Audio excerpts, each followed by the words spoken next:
Viajar pelo Vale do Rio Guaporé significa ir além das belezas da região amazônica. É navegar na história de criação e desenvolvimento do estado de Rondônia. É ficar diante de grandes monumentos que refletem a luta do povo brasileiro pelas terras da região mais linda do planeta. O Viagens pela Amazônia desembarcou no distrito de Forte Príncipe da Beira para conhecer as histórias e tradições do povo desse local. Embarque com a gente nessa aventura!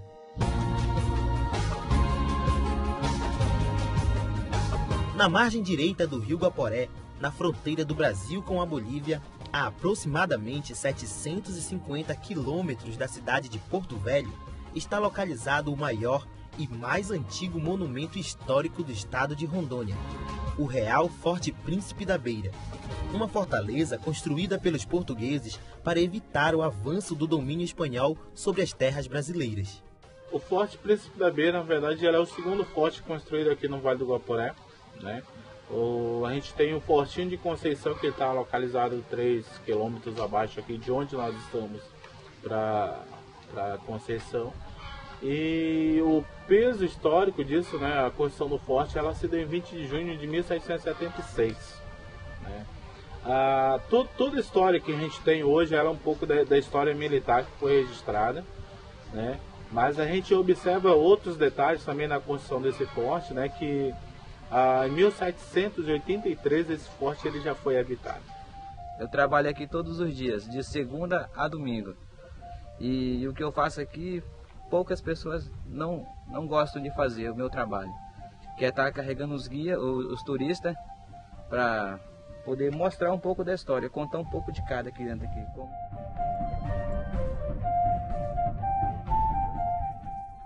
A gente tem uma confusão na nossa história que diz que foram 200 operários, né?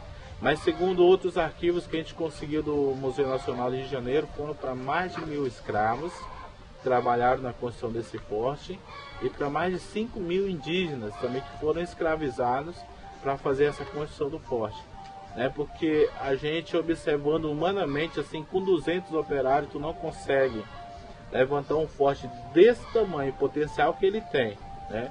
São 970 metros de forte, 10 metros de muralha, milhares e milhares de toneladas de pedras que foram colocadas ali, né? Alguns aterros que foram feitos em toda a muralha do forte foi feito aterro, né? E toda essa estrutura ela é uma engenharia militar dos portugueses, que usou a mão de obra escrava e indígena na construção desse forte, né?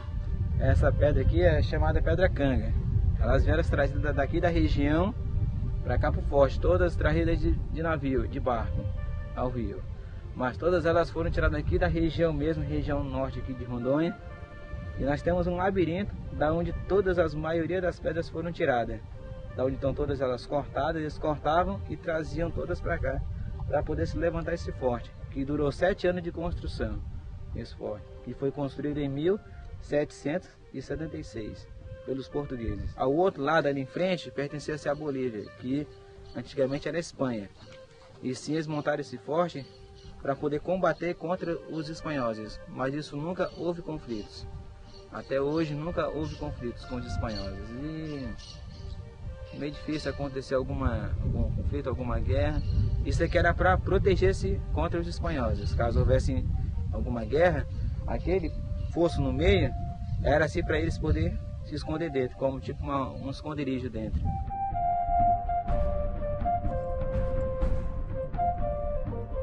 Essas casas aqui da frente aqui são as casas dos oficiais, dos coronel, das autoridades que moravam aqui. E tinha o alojamento, a casa de armamento onde eles guardavam todos, o paiol, que disponhava todas essas coisas, a casa dos negros onde eles moravam, o alojamento.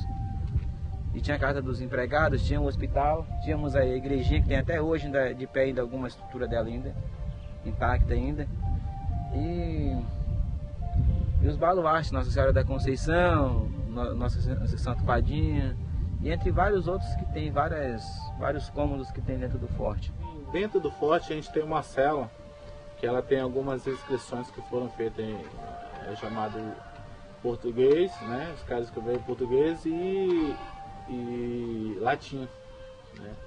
E tudo leva a crer, assim, é uma das celas mais famosas do forte, né? Tudo leva a crer que o prisioneiro da época era um padre, que ele mesmo se define nas inscrições como Pacheco, né? A gente não tem muitas, assim, algo possa nos fomentar nessa questão de quem era o Pacheco, mas sabe-se que era um padre que, segundo muitos, tinha se apaixonado por uma das herdeiras da coroa, e por outros historiadores ele se revoltou pelas ações da coroa portuguesa, né? E como isso aqui na época era comandado por Mato Grosso, né? Então esse prisioneiro Pacheco, ele veio de Mato Grosso para cá para ficar preso, seria um preso político, ficou aqui nessas celas. E esse tempo que ele ficou dentro foi bastante, que ele deu tempo de escrever algumas coisas nas paredes e explicar o porquê ele ficou preso. E para ele, em 1882, a terra tremeu. Para ele foi como um grito, mas não foi um grito, foi um tiro de canhão que disparou em cima da muralha. Isso para ele foi uma guerra já começando, mas nunca houve até esses conflitos aqui nesse forte. Nesta triste e horrorosa prisão vive o pobre e infeliz Pacheco, com grossa e comprida corrente ao pescoço. Mato Grosso me prendeu, a fortaleza me cativou. Preso e cativo estou de quem tanto me favoreceu. Grande satisfação terei quando em liberdade agradecer a boa vontade com que alguns senhores me fazem seus favores. Nesta minha adversidade, neste desterro desgraçado em que a corte me lançou, muito agradecido estou à tropa e ao povo honrado, agradecido e obrigado às esmolas que me têm feito. Capitão Cunha, em meu peito o teu nome tenho gravado, e nele conservado. Cá onde do Brasil o reino principia, província de Mato Grosso assim chamada, nesta abóbada imunda e inabitada, noite e dia com grossa e comprida corrente fria, tem seu colar no pescoço pendurada, com 2 mantos escolhidos e emprestados pelos maiores que na terra havia. Tem pessoas que elas nos visitam e elas chegam com 1001 histórias sobre o forte, né? Aí quando chega aqui é totalmente diferente, né? Fora é uma realidade que as pessoas muitas vezes entram em choque porque ela leu alguma coisa, chega aqui não é aquilo que ela leu, né? E esse peso histórico assim é muito gratificante, porque cabe a cada um de nós, os guias, moradores aqui, mostrar esse valor para quem realmente vem de fora. É uma coisa boa mesmo que a gente gosta de fazer. Eu mesmo gosto de fazer isso. Eu quero me formar em história, que é uma coisa que eu estou vendo aqui todos os dias. E para mim é agradecido ver tudo isso aqui todo dia. Tem gente que fala, você não pensa não em fazer outra coisa, não. Meu negócio é só história, é saber a história. Eu moro num lugar desse aqui, com um lugar desse rico, maravilhoso. Quem que não gosta de vir conhecer um lugar desse aqui e passar o dia todo? Para mim é gratificante trabalhar num lugar desse aqui, no Forte Príncipe da Beira.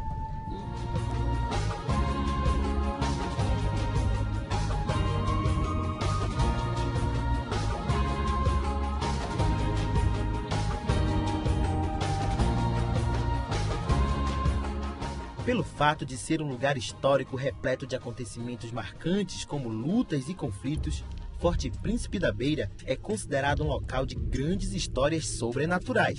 Mitos e lendas fazem parte do cotidiano da população.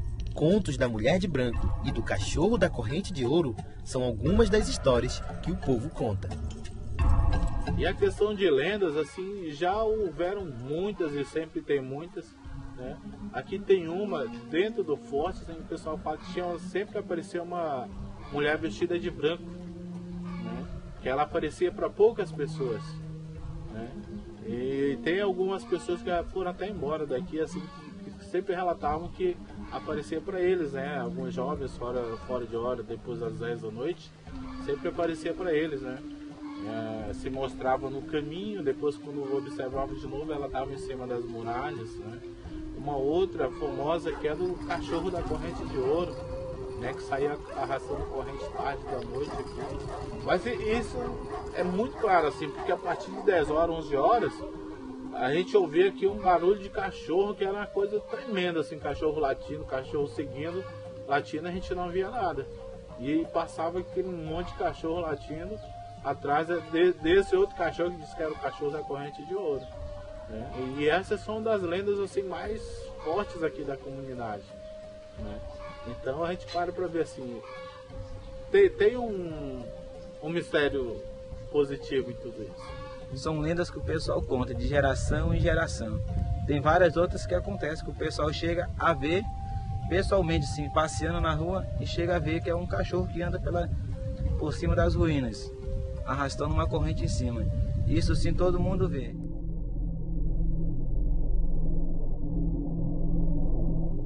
Esse cachorro mesmo, o pessoal contava a lenda dele que o pessoal passava por cima do forte. Passando por cima ficava os canhões, o baluarte.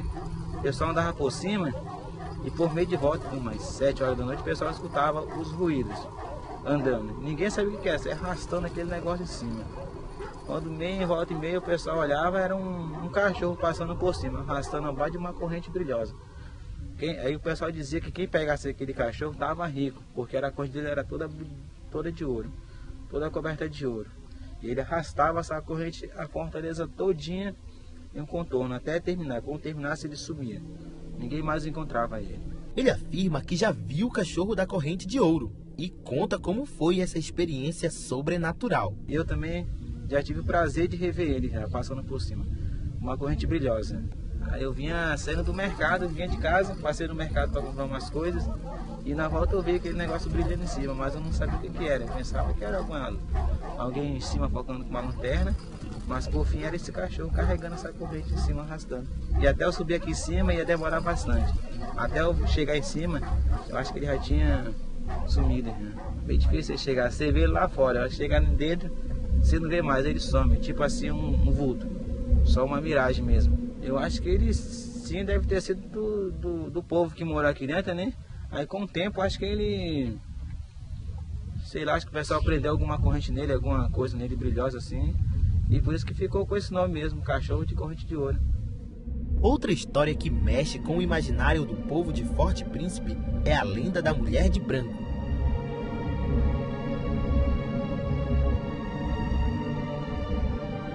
Eu tenho um amigo assim que falou que ele viveu essa experiência, né?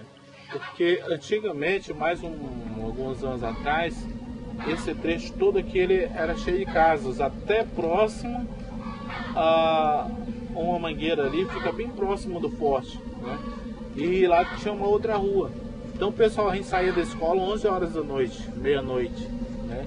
E esse amigo assim, ele contou que quando ele estava saindo, vindo para casa dele, próximo ali à muralha, essa mulher de branco apareceu na frente dele e diz ele que ela só gemia, né? Tipo, com dores, né? E ela gemia e ele tentou conversar, mas no momento foi de susto, né? Diz ele que quando se assustou, essa mulher vestida de branco, ela desapareceu da vista dele. E ele procurou e quando procurou ela estava em cima da muralha, já do forte já. E ele não conseguiu mais ver. E diz ele que depois de alguns tempos, quando ele já saía da aula, ele só sentia andando atrás dele. E ele observava era ela, mas não chegava mais próximo dele. Ficava a uma certa distância, mas não chegava mais próximo. E toda vez que ele tentava conversar ou chegar perto, ela desaparecia da vista dele e aparecia em cima da muralha. E diz ele, eu acho que ela estava me convidando para entrar no forte. Era o que ele sempre falava pra gente assim.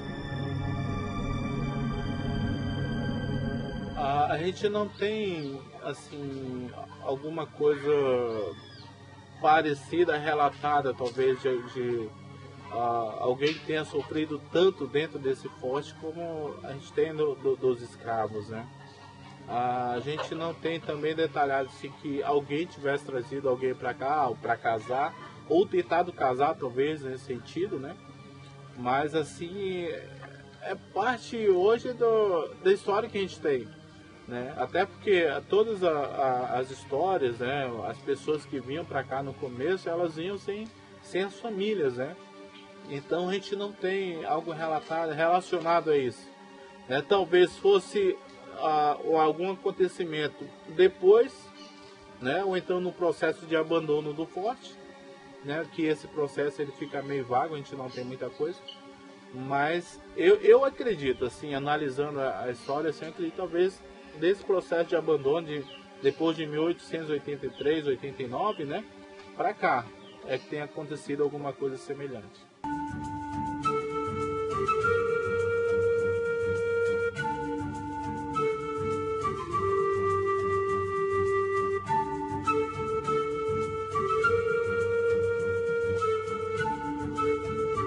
Além do Forte Príncipe da Beira, o local tem outros monumentos com grande importância histórica.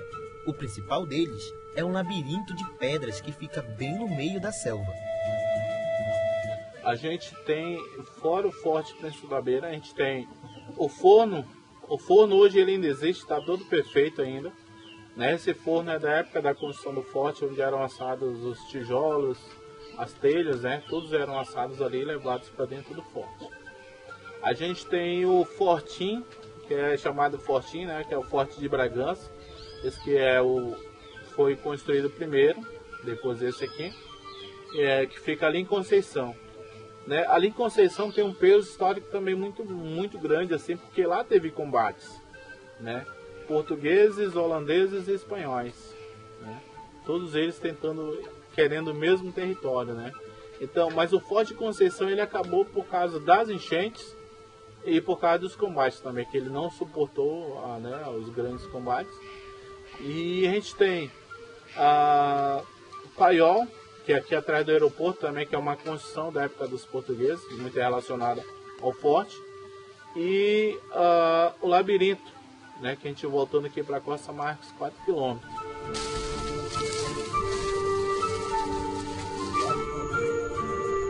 Esse labirinto é o mais intrigante porque a gente não tem relato dele na história, né? E esse labirinto ele é dividido em duas partes, né? Uma do lado da estrada e outra do outro. Uma do lado da estrada da serra e outra beirando uma baía, né? Próxima à água. E esse labirinto ele é uma estrutura que ele é totalmente, ele não tem o corte dessas pedras do forte, né? Porque essas pedras foram cortadas. O labirinto é pedra quebrada, amontoada uma sobre a outra, né? E com todas as divisórias de um labirinto realmente, né? Corredores, amontoados de pedra e paredes largas aí de 50, 80 metros de largura, né? E nesse labirinto tem parte que dá para ver que tinha casa antigamente em cima das paredes que foram feitas, todas essas de pedra, né? E o labirinto hoje se for juntar todo ele dá mais de 2.000 metros, né? Tem parte dele dá 300 metros de largura uma para outra parede, uma extremidade para outra. Possivelmente essa região nossa aqui do Vale do Guaporé tenha sido um dos últimos caminhos dos Incas. Então, pela estrutura, pela todo o trabalho que tem dentro desse labirinto, toda a obra talvez tenha sido umas civilizações muito mais antigas que os portugueses. Quando os portugueses chegaram, eu acredito que já existia. É isso que a gente tem para oferecer para quem vem, né? Um pouco da nossa história para mostrar para as pessoas esse peso histórico que nós temos aqui na comunidade. Conhecer a trilha que leva ao labirinto de pedras, além de proporcionar maior contato com a natureza, é ficar mais próximo da história do distrito de Forte Príncipe da Beira. É uma trilha mais ou menos razoável que dá para todo mundo andar, né? Desde que alguém preparado para isso, né? Calça comprida, camisa manga comprida, botas, né? Porque a gente está dentro da mata, né? E da entrada do labirinto até esse ponto aqui, que não é nem a metade do labirinto, a gente anda 540 metros, né?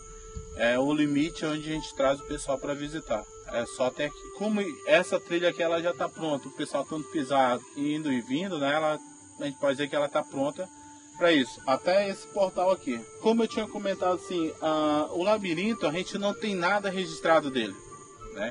A gente não tem nada, é tanto que para ver todas as estruturas que a gente passou, elas são totalmente diferentes da construção do forte, né? Que são pedras sobre pedras, sem nenhum tipo de massa, né? E o que a gente percebe assim que não tem muitas pedras cortadas, com exceção essa aqui, mais algumas que a gente viu aí, algumas que ficaram aí pelo caminho.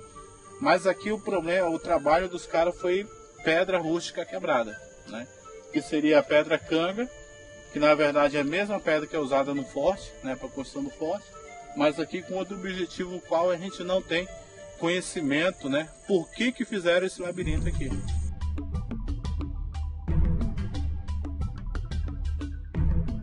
Os encantos e mistérios que envolvem a história de Forte Príncipe chamam a atenção de pessoas de todos os lugares, que saem de suas cidades para conhecer e vivenciar a magia que é estar em um local com grandes referências históricas no meio da região mais linda do planeta, a Amazônia.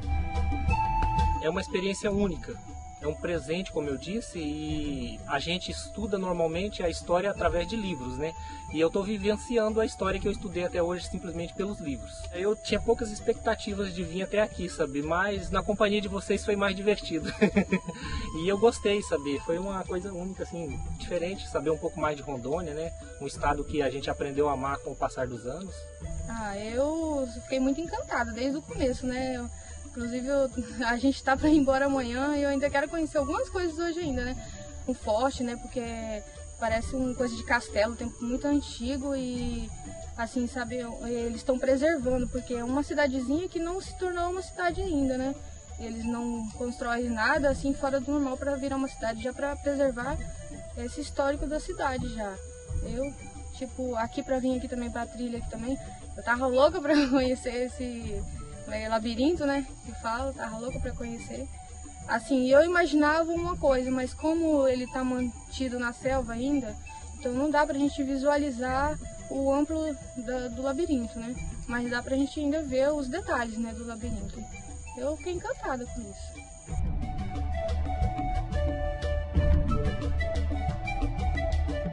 O amor que eu tenho aqui é gratificante. Rever essa fortaleza todo dia e ver a convivência que eu tenho com o pessoal da comunidade, que todo mundo aqui é 10 porque todo mundo aqui é na paz aqui.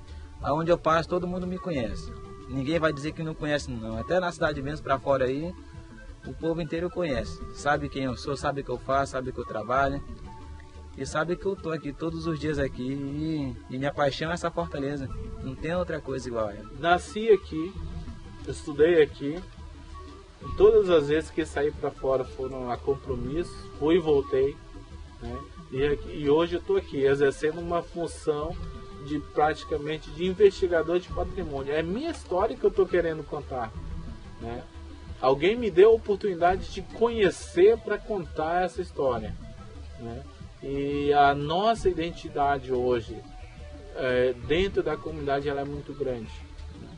Hoje, gente, se tu perguntar para qualquer pessoa aí, se alguém quer ir embora de Forte Príncipe da Beira, tu vai ouvir que não, né? Porque nenhum lugar é melhor do que a casa da gente.